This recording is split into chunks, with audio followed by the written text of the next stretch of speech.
Non è una novità, già in passato il fenomeno si era presentato agli inquirenti, immigrati che per eludere ogni controllo sulla propria identità fanno sparire ogni traccia di impronte digitali bruciandosi o maciullandosi i polpastrelli. Ormai il racket dell'immigrazione clandestina conosce molto bene i punti deboli della legislazione italiana e può permettersi di aggirarla. L'ultimo caso in ordine di tempo risale a pochi giorni fa, quando al molo Favarolo di Lampedusa sono sbarcati 74 migranti, 10 di loro cittadini di nazionalità somala, di cui 6 maggiorenni e 4 minorenni, sono stati denunciati dagli agenti della squadra mobile di Agrigento per fraudolenza, alterazione di parti del proprio corpo per impedire l'identificazione o l'accertamento di qualità personali. Avrebbero cosparso i polpastrelli delle proprie mani con della colla per non far rilevare le proprie impronte digitali e dunque evitare così l'identificazione. Così può accadere che anche gli espulsi possano tornare indisturbati in Italia, un reato penale per la giustizia italiana.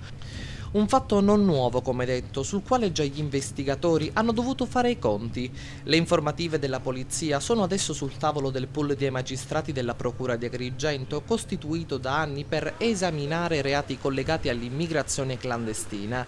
Gli investigatori della squadra mobile di Agrigento, in collaborazione con il personale della Task Force che opera al centro di primo soccorso e accoglienza a Lampedusa, alle dipendenze della Direzione Centrale dell'Immigrazione, hanno rilevato che in passato qualche extracomunitario arrivava con i polpastrelli bruciati per tentare di sfuggire ai controlli, ma negli ultimi mesi è sempre più cresciuto il numero di quelli che presenta le dita mutilate, una nuova frontiera dell'immigrazione clandestina all'interno del quale trova forma disperazione, frustrazione e voglia di riscatto, elementi che spingono queste persone ad affrontare viaggi della speranza anche a costo della morte, una disperazione che sfocia però nell'illegalità.